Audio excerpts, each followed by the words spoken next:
আজকে আমরা ইন্ডিয়ান পলিটির যে টপিক নিয়ে ডিসকাস করব, এটা মূলত আমাদের প্রথম chapter historical background of the Indian constitution. ওর মধ্যে এই টপিকটা আলোচনা করা থাকে, কিন্তু আমি ওটা আলাদাভাবে আলোচনা করি। আমি ইন্ডিয়ান পলিটির historical background of the Indian কনস্টিটিউশনের মধ্যে মানে এই পার্টটা different acts of British India, এটা নিয়ে আমি আলোচনা করি না। প্রথমত এটা আমি এই অ্যাক্টস গুলো পুরোটাই আমি আলাদাভাবে আলাদা করে ক্লাস নিয়ে আলোচনা করি। তো আজকে আমরা আলোচনা করব different acts of British India. তোমরা জানো বিভিন্ন ধরনের অ্যাক্ট তৈরি হয়। তো প্রথম যে অ্যাক্টটা, সেটা আমাদের অ্যাক্ট বলতে গেলে প্রথম যে অ্যাক্টের কথা মাথায় আসে সেটা হচ্ছে রেগুলেটিং অ্যাক্ট 1773 সালে।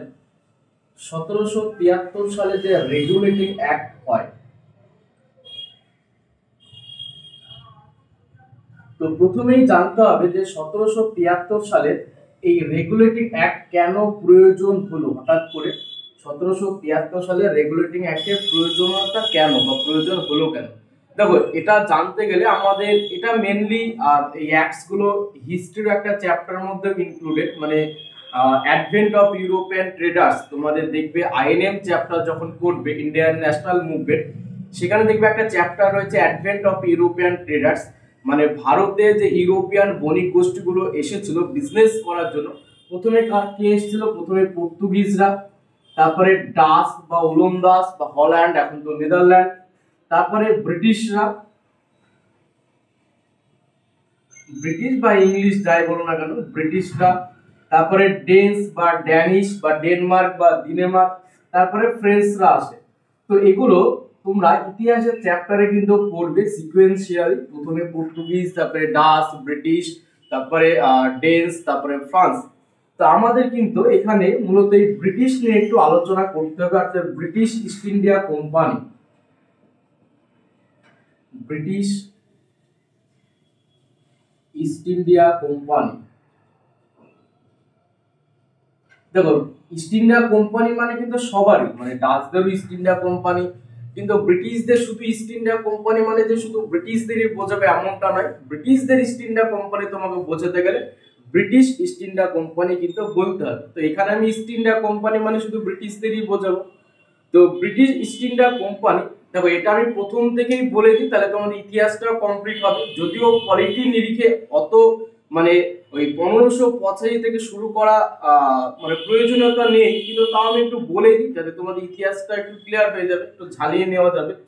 তো ফার্স্ট যদি আমি শুরু করি 1585, 1585 সালে প্রথম একজন ব্রিটিশ ট্রাভেলার ভারতে আসেন, তার নাম হচ্ছে রালফ ফিশ। এই রালফ ফিশ প্রথম ভারতে আসেন ব্রিটিশ ট্রাভেলার। এবং তখন আমাদের মুঘল সম্রাট কে ছিল? আকবর। আকবরের টাইম পিরিয়ড কত ছিল? 1556 থেকে 1605। এরপর 1599 সালে কে আসলেন? জন মিল্ডেন হল। জন মিল্ডেন হল তিনি আসলেন 1599 সালে। এই জন মিল্ডেন হল তিনি মূলত ওই গুজরাটের সাইডে এসেছিলেন বিজনেস করার কতটা পসিবিলিটি রয়েছে এটা জানার জন্য। এরপর আমরা জানি 1600 সালের 31শে ডিসেম্বর আমাদের কি তৈরি হয়? British East India company. British East India company তৈরি হয়। যদি বলে কারা তৈরি করেছিল? এ গ্রুপ অফ মার্চেন্ট অ্যাডভেঞ্চার, এই গ্রুপ অফ মার্চেন্ট অ্যাডভেঞ্চার, এই গ্রুপটা, এই বণিক গ্রুপটা তারাই কিন্তু এই ইস্ট ইন্ডিয়া কোম্পানিকে তৈরি করেছিল। ইস্ট ইন্ডিয়া কোম্পানির অরিজিনাল নেম কি ছিল? Original name company of governor of London trading into East Indies. এটা ছিল original name, company of London, company of governor of London trading into East Indies. এর nickname ছিল আমাদের যেমন নিকনেম ছিল, নিকনেম থাকে, এই নিকনেম কি? জন কোম্পানি। জন কোম্পানি ছিল এই ইস্ট ইন্ডিয়া কোম্পানির নিকনেম। এবং এই টাইমে যে ইংল্যান্ডের যে রানী ছিলেন তিনি হচ্ছেন এলিজাবেথ ওয়ান। এই Elizabeth one British East India কোম্পানিকে মনোপলি মানে একচেটিয়া ভাবে 15 ইয়ার্স মানে 15 বছর বাণিজ্য করার একটা অনুমতি কিন্তু দেয়। যদিও ডাচরা দেখবো সেটা 21 বছর পেয়েছিল, কিন্তু ব্রিটিশ ইস্ট ইন্ডিয়া কোম্পানি তারা 15 বছর পেয়েছিল, যদিও আমরা দেখবো এটা পরবর্তীকালে বাড়তে থাকে। তো প্রথম কিন্তু তারা 15 ইয়ার্স মনোপলি পারমিশন পেয়েছিল এলিজাবেথ ওয়ানের কাছ থেকে।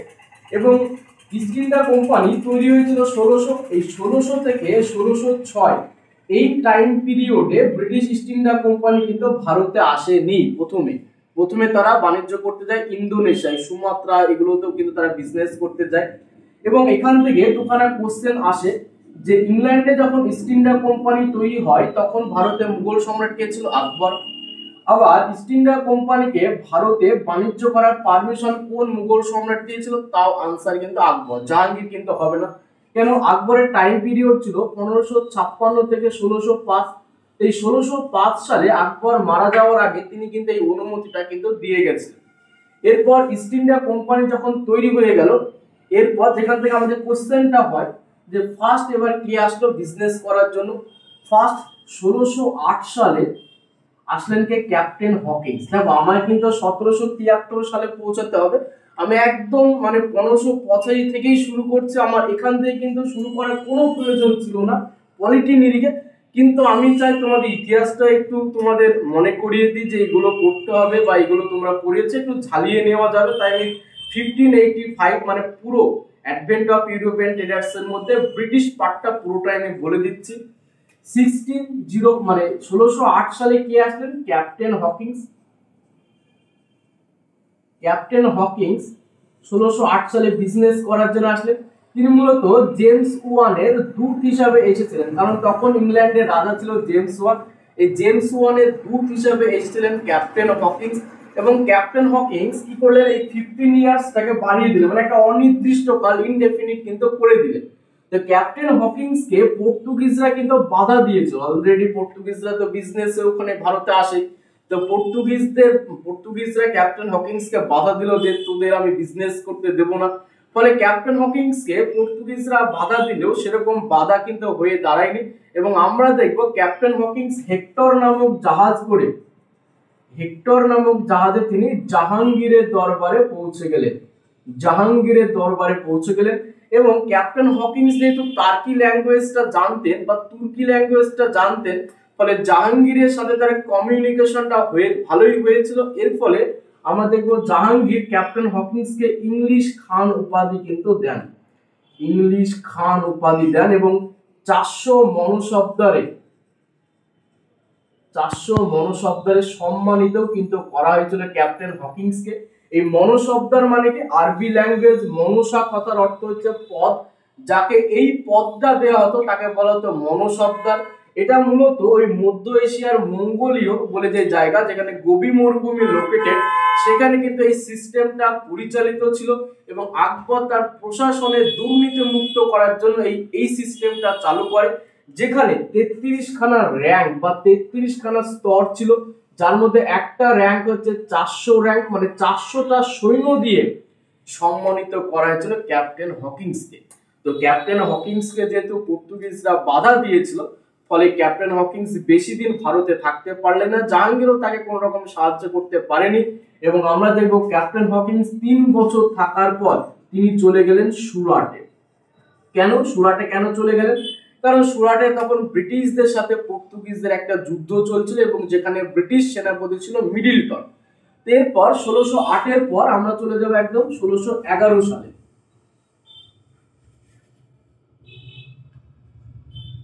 1611 সালে কি হয় যে ব্রিটিশ ইস্ট ইন্ডিয়া কোম্পানি ভারতের প্রথম একটা জায়গায় মানে বাণিজ্য গড়ে তোলার চেষ্টা করেছিল, বাট গড়ে কিন্তু তুলতে পারেনি।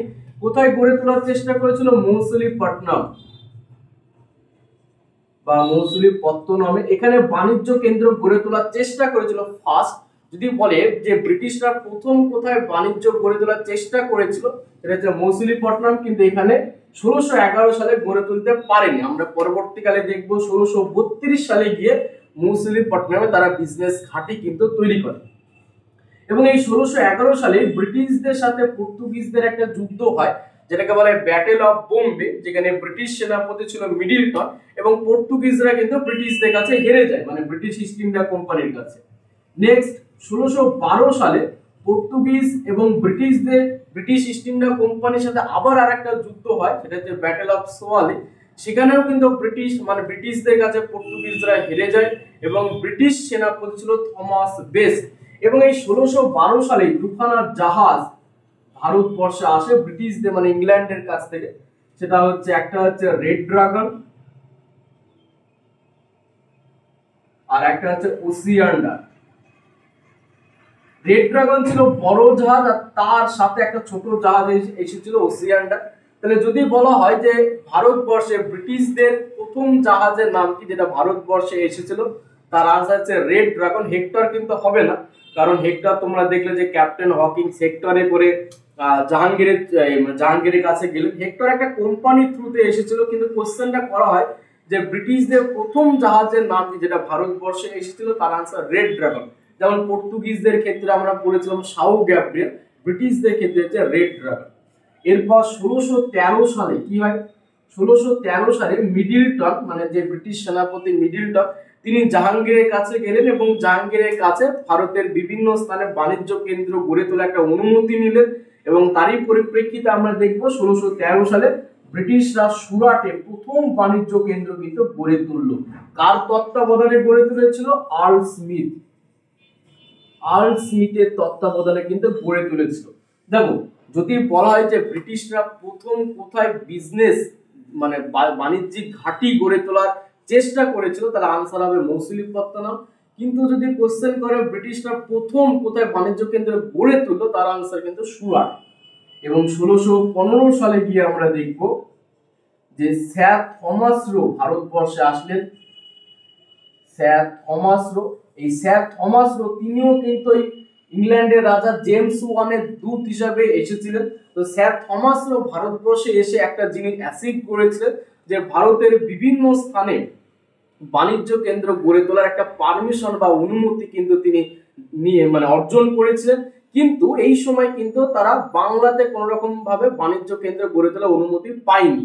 অর্থাৎ স্যার থমাস রো ভারতের বিভিন্ন স্থানে বাণিজ্য কেন্দ্র গড়ে তোলার অনুমতি পেলেও বাংলাতে কিন্তু পায়নি, উইদাউট বেঙ্গল। এর পরিপ্রেক্ষিতে দেখব 1619 সালে তারা আগ্রা, আহমেদাবাদ এই সমস্ত স্থানে বাণিজ্য কেন্দ্র গড়ে তুলল। এরপর 1632 সালে কি হয়, 1632 সালে তারা গোলকোন্ডা শাসকের কাছ থেকে 500 প্যাগোদার বিনিময়ে, প্যাগোদা স্বর্ণ মুদ্রা, 500 প্যাগোদার বিনিময়ে তারা একটা জায়গায় বাণিজ্য কেন্দ্র গড়ে তোলার অনুমতি পেল, সেটা হচ্ছে মৌসুলিপট্টনম। যে মৌসুলিপট্টনমে তারা 1611 সালে বাণিজ্য কেন্দ্র গড়ে তোলার চেষ্টা করেছিল, কিন্তু গোলকোন্ডা শাসকের কাছ থেকে 500 প্যাগোদা বা স্বর্ণ মুদ্রার বিনিময়ে তারা কিন্তু মৌসুলিপট্টনমে বাণিজ্য কেন্দ্র গড়ে তুললো, সেটা হচ্ছে 1632 সালে। দেখো, এখানে একটা কোশ্চেন হয় যে যদি বলা হয় যে ব্রিটিশ ইস্ট ইন্ডিয়া কোম্পানি যে ভারতে বাণিজ্য করার অনুমতি কোন মুঘল সম্রাটের কাছ থেকে প্রথম পেয়েছিল, তাহলে আনসার হবে আকবর। কিন্তু যদি কোশ্চেনটা এরকম করা হয় যে ব্রিটিশ ইস্ট ইন্ডিয়া কোম্পানি ভারতে প্রথম বাণিজ্য কেন্দ্র গড়ে তোলার অনুমতি প্রথম কোন সুলতানের কাছ থেকে পেয়েছিল, তাহলে তখন গোলকোন্ডা শাসকের কাছ থেকে। কেন? কারণ সেই সময় দক্ষিণ ভারতে একটা সাম্রাজ্য, এই বাহমনি সাম্রাজ্য ছিল, সেটা মোহাম্মদ বিন তুগলকের আমলে সেটা ভেঙে বিভিন্ন ধরনের জায়গা তৈরি হয়, সেখানে এই গোলকোন্ডা, তো এগুলো সুলতান দ্বারা পরিচালিত ছিল। ফলে এখান থেকে এই সুলতানের কনসেপ্টটা আসে। কারণ তোমরা বলতেই পারো যে ব্রিটিশ ইস্ট ইন্ডিয়া কোম্পানি যখন বিজনেস করছে তখন তো মুঘল পিরিয়ড চলছে, আকবর, জাহাঙ্গীর, শাহজাহান এরকম ভাবে। তো সুলতান কোথা থেকে এলো, তো সুলতানের কনসেপ্ট ওখান থেকেই আসে। তো 1632 সালে গোলকোন্ডা শাসকের কাছ থেকে 500 প্যাগোদার বিনিময়ে তারা মৌসুলিপট্টনমে বাণিজ্য কেন্দ্র গড়ে তুলল। নেক্সট 1633 সাল, 1633 সালে তারা দুখানা জায়গায় বাণিজ্য কেন্দ্র গড়ে তুলে উড়িষ্যার, একটা হচ্ছে হরিয়াপুর আর বালাসোর। 1639 সালে আমরা দেখব যে তারা একটা ফোর্ট নির্মাণ করলো প্রথম, সেটা হচ্ছে সেন্ট জর্জ ফোর্ট। এই সেন্ট জর্জ ফোর্ট বা all white fort, saint George fort যেটা কার উদ্যোগে পারমিশন নিয়ে তৈরি করেছিল, যেটা ফ্রান্সিস ডে, তিনি চন্দ্রগিরি রাজা ওই ম্যাড্রাসের রাজা ছিলেন, তার কাছ থেকেই এটা পাওয়া গিয়েছিল। তো এই সেন্ট জর্জ ফোর্ট তারা কিন্তু তৈরি করলো 1639 সালে ব্রিটিশ ইস্ট ইন্ডিয়া কোম্পানি, কারণ এই টাইমে তাদের একটু ফোর্ট মানে দুর্গের প্রয়োজন হলো, মানে চারিদিকে ওয়াল দিয়ে ঘেরা থাকবে নিরাপত্তার জন্য, এরকম ফোর্ট নির্মাণ করলো। তো এই সেন্ট জর্জ ফোর্টেই প্রথম রবার্ট ক্লাইভ তিনি 1744 সালে এই ফোর্টে তিনি একজন কর্মচারী হিসেবে এসেছিলেন রবার্ট ক্লাইভ। নেক্সট 1651 সালে আমরা যাব। 1651 সালে প্রথম তারা বেঙ্গল বাংলাতে বাণিজ্য করার অনুমতি কিন্তু পেল। দেখো 1615 সালে স্যার থমাস লো যখন এলো, মানে ভারতের বিভিন্ন স্থানে বিজনেস গড়ে তোলার পারমিশন পেল উইদাউট বেঙ্গল, বাংলাতে কিন্তু পায়নি। কিন্তু তাহলে প্রথম বাংলাতে পারমিশন পেল কবে? 1651 সালে। কার কাছ থেকে? শাহ সুজার কাছ থেকে। শাহ সুজার কাছ থেকে, কারণ শাহ সুজা সেই সময় বাংলার সুবেদার ছিলেন। সুবেদার কি, দেওয়ান কি, এগুলো আমরা পড়বো বা পড়েছি অলরেডি, আমাদের ক্লাস হয়ে গেছে রাইস রিজনাল কিংডমের ক্ষেত্রে। তো এই শাহ সুজা তখন বাংলার সুবেদার ছিলেন, তার কাছ থেকে বার্ষিক 3000 টাকার বিনিময়ে, বার্ষিক 3000 টাকার বিনিময়ে তারা প্রথম বাংলাতে কিন্তু একটা বাণিজ্য কেন্দ্র গড়ে তোলার অনুমতি পেল। শাহ সুজা কে ছিলেন? শাহজাহানের ছেলে। আমরা জানি 4 ছেলে নাম পায়, দারা শিকো, মুরাদ বাক্স, ঔরঙ্গজেব, শাহ সুজা। কারণ মমতাজের যে 16 জন সন্তান, মমতাজের জীবিতকালে 10 জন মারা যায়। এই শাহ সুজার কাছ থেকে বার্ষিক 3000 টাকার বিনিময়ে ব্রিটিশ ইস্ট ইন্ডিয়া কোম্পানি বাংলাতে প্রথম বাণিজ্য কেন্দ্র গড়ে তোলার অনুমতি পেল। তাহলে কোথায় গড়ে তুললো? হুগলিতে। হুগলিতে তারা কিন্তু বাণিজ্য কেন্দ্র গড়ে তুলল। নেক্সট 1661 সালে ইংল্যান্ডের রাজা ছিলেন চার্লস টু। এই চার্লস টু তিনি কিন্তু পর্তুগিজের এক রাজকন্যাকে বিবাহ করলেন। পর্তুগিজের ক্যাটারিন অফ ব্রাগানজা এরকম নাম ছিল। তো এই চার্লস টু পর্তুগিজ রাজকন্যাকে বিবাহ করলেন। এবার বিবাহ করলে আমরা জানি যে পণ পায়, যৌতুক। যে পণ হিসাবে চার্লস টু পর্তুগিজের কাছ থেকে কি পেলেন? বোম্বে শহরটাকে, বোম্বে শহরটাকে পেলেন। এবং নামে মাত্রই চার্লস টু এটা ইস্ট ইন্ডিয়া কোম্পানিকে বিক্রি করে দেয়। কিন্তু আমরা দেখবো এই বোম্বে শহরই ইস্ট ইন্ডিয়া কোম্পানি 1687 সালে তারা এই বোম্বে শহরে হেডকোয়ার্টার্স কিন্তু তৈরি করে। এবং যেহেতু চার্লস টু সেই সময় ইংল্যান্ডের রাজা ছিলেন, এবং এই টাইমে ব্রিটিশদের একটু বা ব্রিটিশ ইস্ট ইন্ডিয়া কোম্পানি একটু সৈন্যের প্রয়োজন হলো, কারণ তারা ভারতে এসে বিজনেস করার জন্য, তাই তো সৈন্য প্রয়োজনের কোনো দরকার নেই, মানে তাদের যে সৈন্য প্রয়োজন হবে সেটা কিন্তু তারা কখনো বোঝেনি। ফলে এই টাইমে এসে তাদের একটু সৈন্যের প্রয়োজন হলো। ফলে চার্লস টুকে ইস্ট ইন্ডিয়া কোম্পানি আবেদন করলেন যে আমাদের একটু সৈন্য দিয়ে সাহায্য করুন। ফলে চার্লস টু আবেদনটা রেখেও ছিল। এরপর চলে যাব 1661 সালের পর 1667 সাল, কি? ফরমান অফ ঔরঙ্গজেব।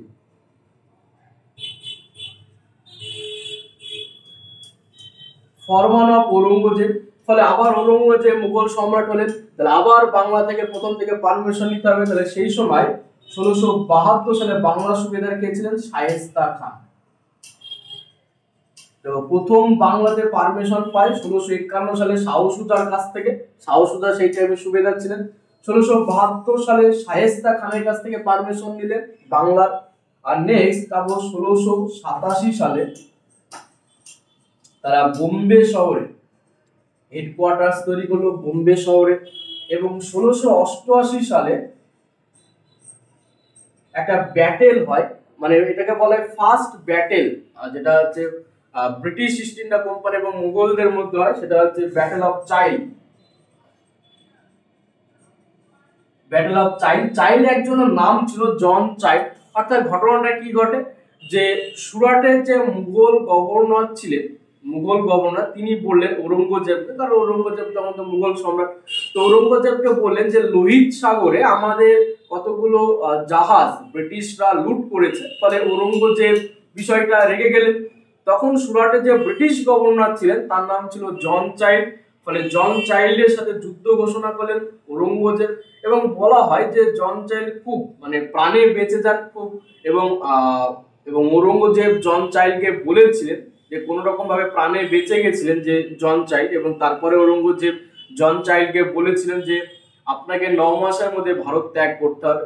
তো স্বাভাবিকভাবে আবার ব্রিটিশদের সাথে মুঘলদের একটু সম্পর্কটা খারাপ হয় আবার। এরপরে চলে যাব 1690 সালে। 1688 সালের পর 1690 সাল।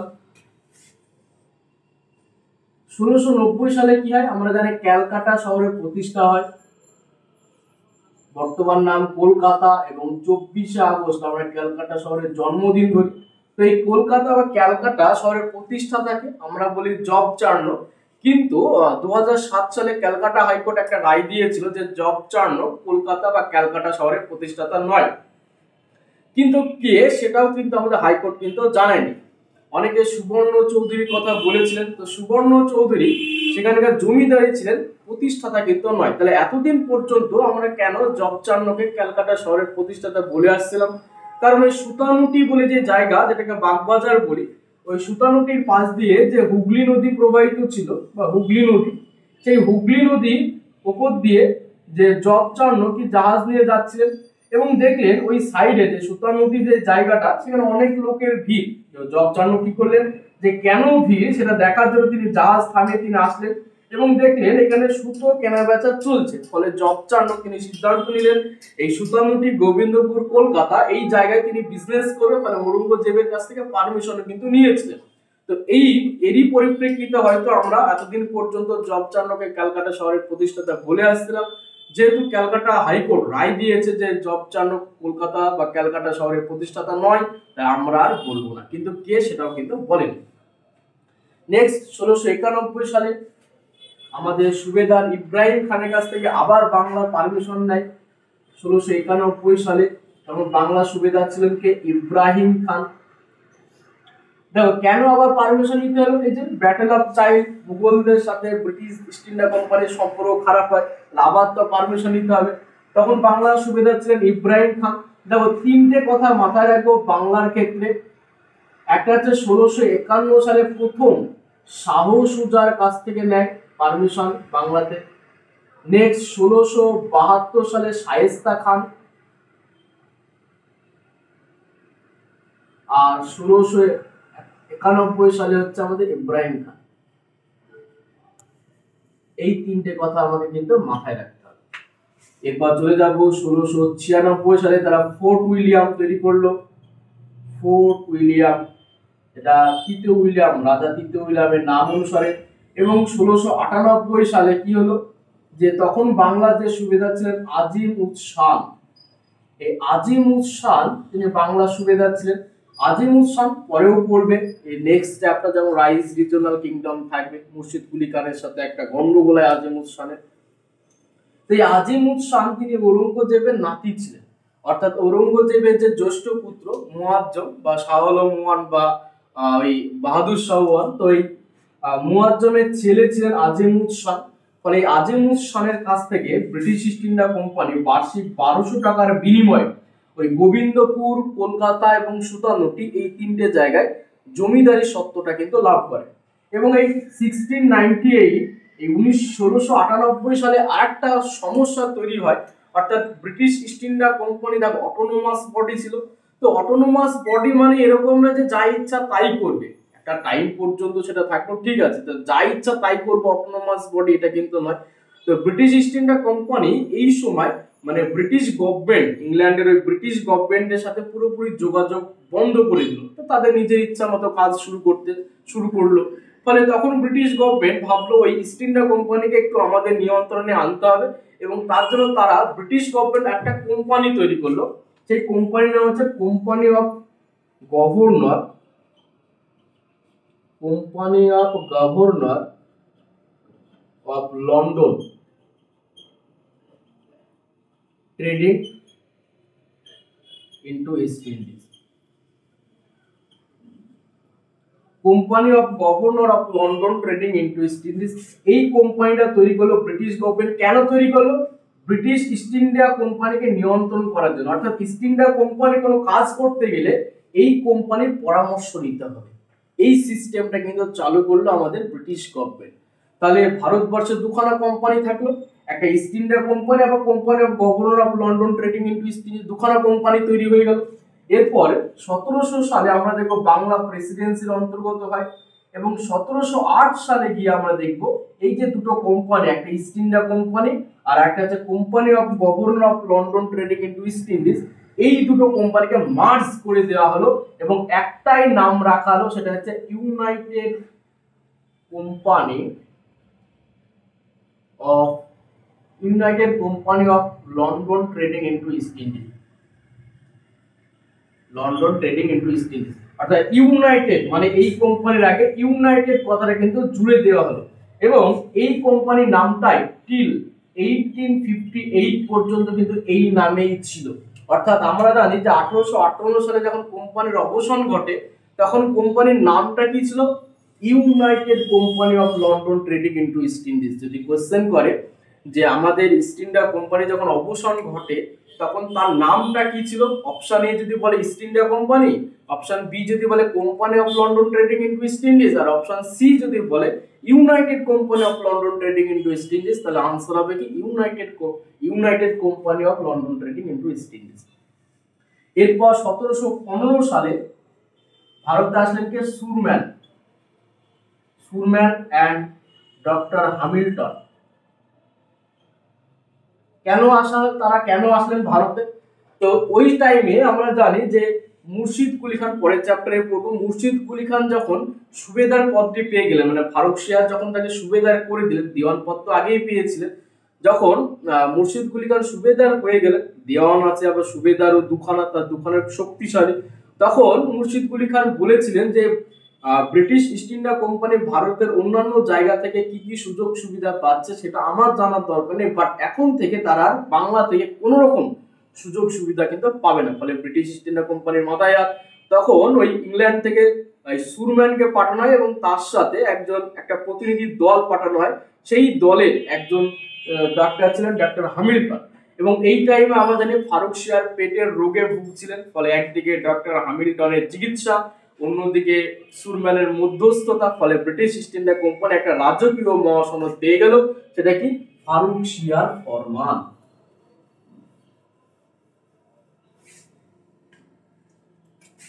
তারা ফারুক শিয়ার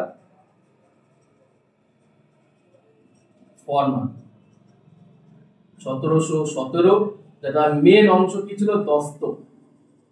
দস্তক মানে কি? লাইসেন্স, মানে বিনা শুল্কে বাণিজ্য করার একটা অধিকার, মানে উইদাউট ট্যাক্স, কোন রকম ট্যাক্স কিন্তু লাগবে না, এটা কিন্তু ব্রিটিশ ইস্ট ইন্ডিয়া কোম্পানি পেয়ে গেল। ফারুক শিয়ার ফরমান মানে কি? ওই বাংলা, গুজরাট, হায়দ্রাবাদে তারা আবার বাণিজ্য করার অনুমতি পেল এবং দস্তক ইস্ট ইন্ডিয়া কোম্পানি মানে ব্রিটিশ ইস্ট ইন্ডিয়া কোম্পানি কিন্তু দস্তক মানে লাইসেন্সটা কিন্তু পেল।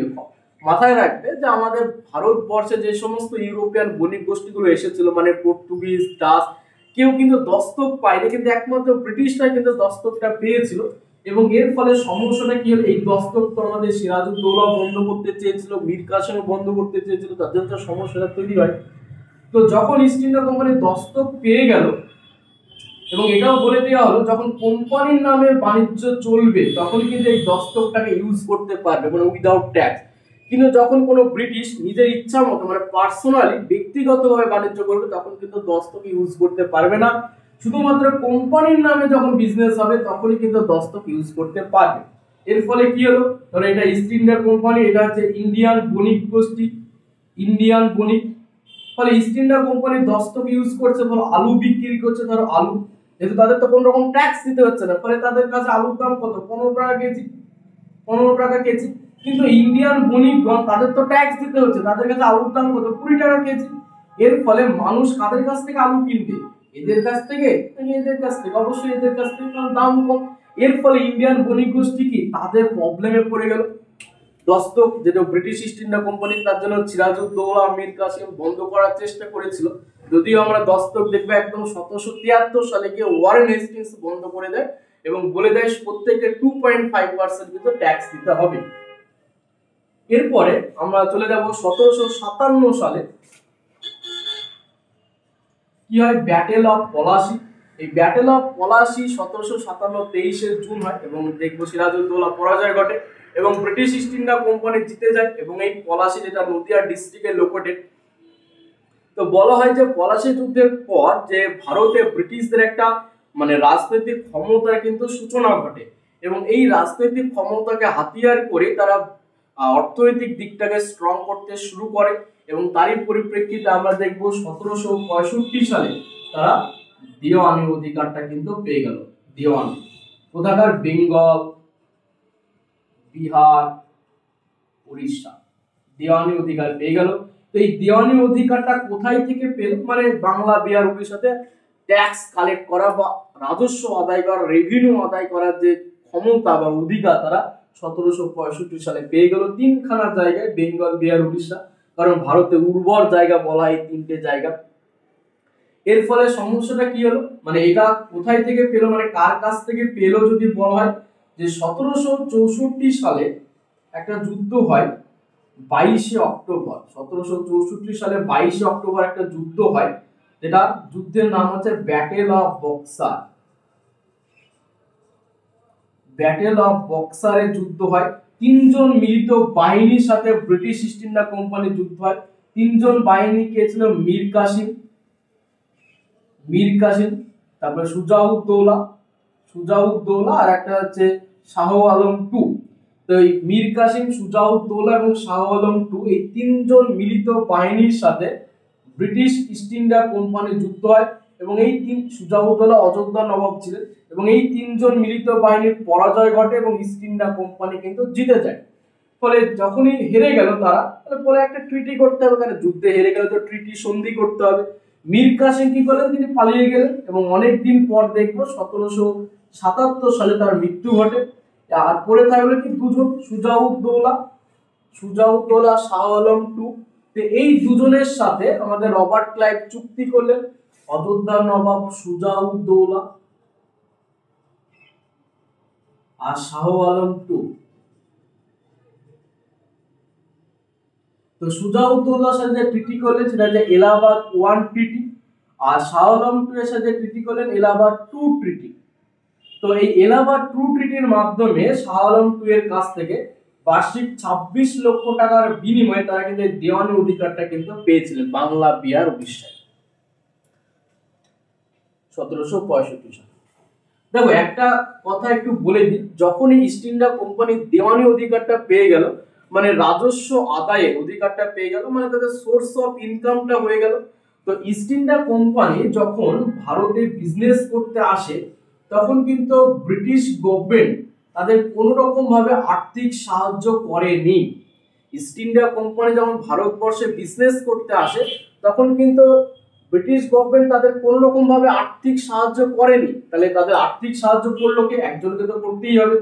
কোর্ট অফ ডিরেক্টর, যে 24খানা ডিরেক্টর নিয়ে গঠিত ছিল কোর্ট অফ ডিরেক্টর, তারাই কিন্তু ইস্ট ইন্ডিয়া কোম্পানিকে আর্থিক সাহায্য করেছিল, হিউজ পরিমাণ টাকা দিয়েছিল যে তোমরা ভারতে যাও এবং ভারতে গিয়ে বিজনেসটা শুরু করো, তারপর তোমাদের বিজনেসটা যখন ঠিকঠাক জমে যাবে তখন তুমি আমাকে একটা পার্সেন্টেজ বা আমাকে কিন্তু টাকাটা শোধ করবে বা আমাকে একটা পার্সেন্টেজ দেবে। ফলে ইস্ট ইন্ডিয়া কোম্পানি এইভাবে কিন্তু বিজনেসটা শুরু করলো। কিন্তু যখনই তারা দেওয়ানি অধিকারটা পেয়ে গেল, মানে এই ট্যাক্স আদায় করার অধিকার পেয়ে গেল, তার মানে তাদের একটা সোর্স অফ ইনকাম তৈরি হলো। তখন কি করলো, সিওডি যে টাকাটা দিত সেই টাকাটা, হিউজ পরিমাণ টাকাটা দেওয়া পুরোটাই বন্ধ করে দিল। ফলে ইস্ট ইন্ডিয়া কোম্পানির মাথায় হাত, তারা যে দেওয়ানি অধিকার পেলো, কিভাবে ট্যাক্স আদায় করতে হবে, কিভাবে চলতে হবে তারাও সেরকম ভাবে জানে না। দেখো আমরা যেমন পড়াশোনা করি, আমাদের যেমন বাবা মা হেল্প করে টাকা দিয়ে, কিন্তু যখন টাকা দেওয়া বন্ধ করে দেবে তখন আমাদের মাথায় একটা চাপ সৃষ্টি হবে যে কিভাবে আমাদের চলবে, বা তার পরিপ্রেক্ষিতে হয়তো আমরা টিউশন এগুলোও করি, কিন্তু তাও একটা চাপ থেকেই যায় যে আদৌ কি এত টাকা পরিমাণ আমি মানে টিউশনি করে পাবো নাকি। তো বিভিন্ন ধরনের চাপ কিন্তু তৈরি হয়, ঠিক সেই চাপই তৈরি হয়েছিল ইস্ট ইন্ডিয়া কোম্পানির ওপর।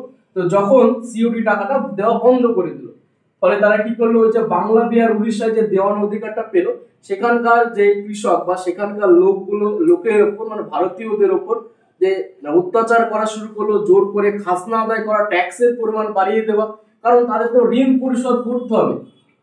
যে সমস্ত ইউরোপিয়ান বণিক গোষ্ঠীগুলো এসেছিল, পর্তুগিজ, ডাচ, যাই বলো না কেন, তারা মূলত দুখানা কারণ ছিল তাদের, মানে দুখানা মেন লক্ষ্য ছিল, ট্রেড প্লাস ওই খ্রিস্টানিটি প্রোপাগেট করা, খ্রিস্টান ধর্ম প্রচার করা। কিন্তু ইস্ট ইন্ডিয়া কোম্পানি কিন্তু খ্রিস্টান ধর্মকে প্রোপাগেট করেনি, কারণ তারা মেন ফোকাস দিয়েছিল ট্রেডের উপর, কারণ তাদের ঋণ শোধ করতে হবে, এটার উপর তাদের মেন লক্ষ্য কিন্তু ছিল। এবং ফলে ভারতীয়দের উপর অত্যাচার শুরু করার ফলে এই বাংলা, বিহার, উড়িষ্যা ওখানকার যে কৃষকগণ তারা তাদের জমি ছেড়ে পালিয়ে যায়। এখান থেকেই ভারতীয়দের মধ্যে একটা ক্ষোভ তৈরি হয়, মানে ভারতীয় এবং ব্রিটিশ ইস্ট ইন্ডিয়া কোম্পানির মধ্যে, এবং এটা যতদিন পর্যন্ত চলতে থাকে ততদিন বাড়তে থাকে। এবং এই সময় ব্রিটিশ গভর্নমেন্ট ভাবলো, দেখো ব্রিটিশ গভর্নমেন্টের মেন উদ্দেশ্য ছিল কি, যে ইস্ট ইন্ডিয়া কোম্পানি ভারতে গিয়ে বিজনেস শুরু করবে এবং যখন ভারতকে গ্রাস করে ফেলবে তখনই ইস্ট ইন্ডিয়া কোম্পানিকে ব্রিটিশ গভর্নমেন্ট সরিয়ে দেবে এবং সরিয়ে দিয়ে ইংল্যান্ড থেকে ভারতকে পরিচালনা করবে, এরকম কিন্তু তাদের একটা চিন্তা ভাবনা ছিল ব্রিটিশ গভর্নমেন্টের।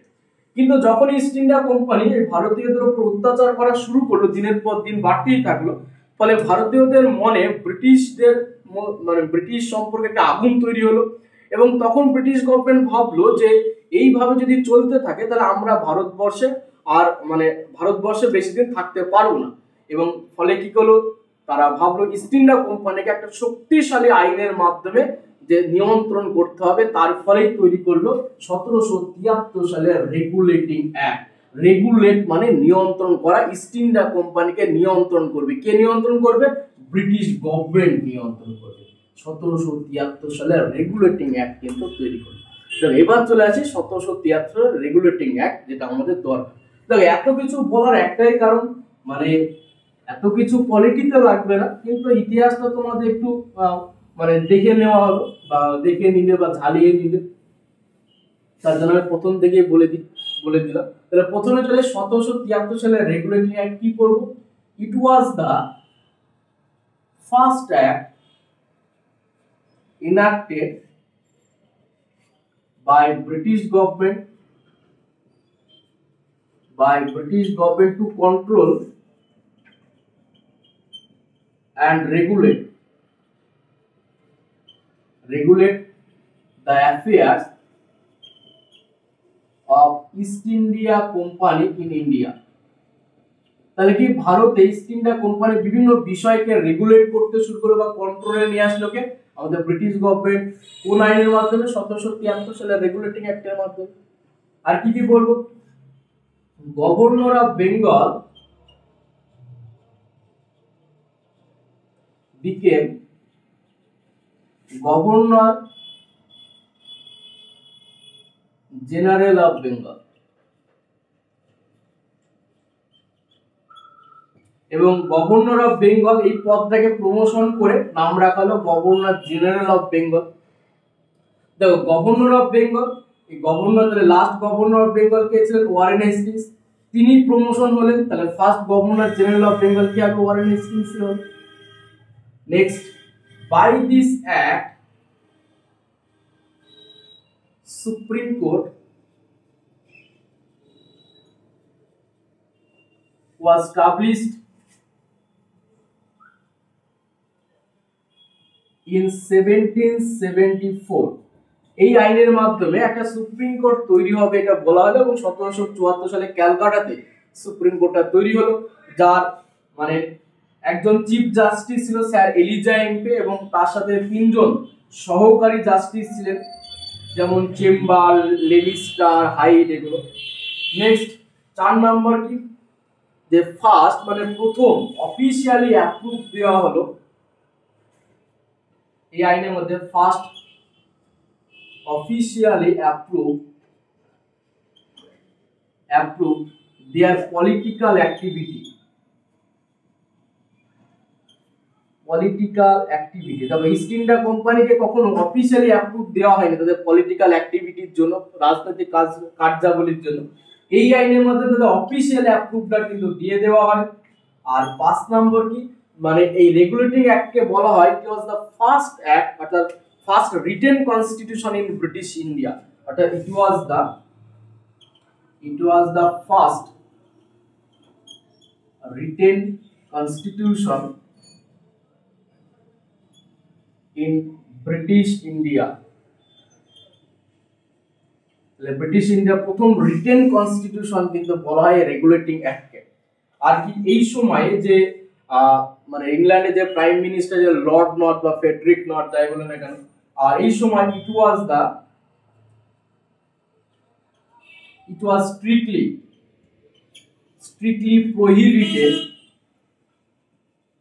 strictly prohibited to accept any kinds of gift, যে কোনো ধরনের উপহার একদম স্ট্রিক্টলি নিষিদ্ধ করে দেওয়া হলো। এবং it was the led of centralized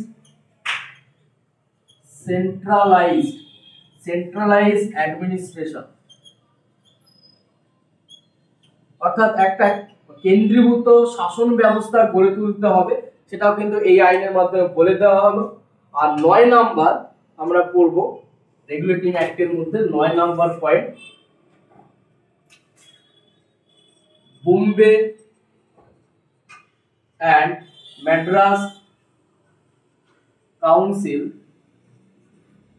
will be subordinate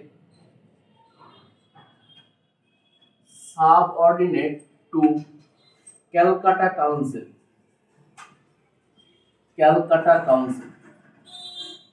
অর্থাৎ ক্যালকাটা কাউন্সিলের আন্ডারে কাজ করবে কে? বোম্বে এবং ম্যাড্রাস কাউন্সিল। ক্যালকাটা কাউন্সিল না বলে আমরা বলতে পারি বেঙ্গল, মানে বোম্বে এবং ম্যাড্রাস প্রেসিডেন্সি বাংলা প্রেসিডেন্সির আন্ডারে কিন্তু কাজ করবে, বেঙ্গলি প্রেসিডেন্সির আন্ডারে কাজ করবে। কারণ সেই টাইমে তিনখানা প্রেসিডেন্সি অঞ্চল ছিল কি? বেঙ্গল, বোম্বে আর ম্যাড্রাস। বেঙ্গল,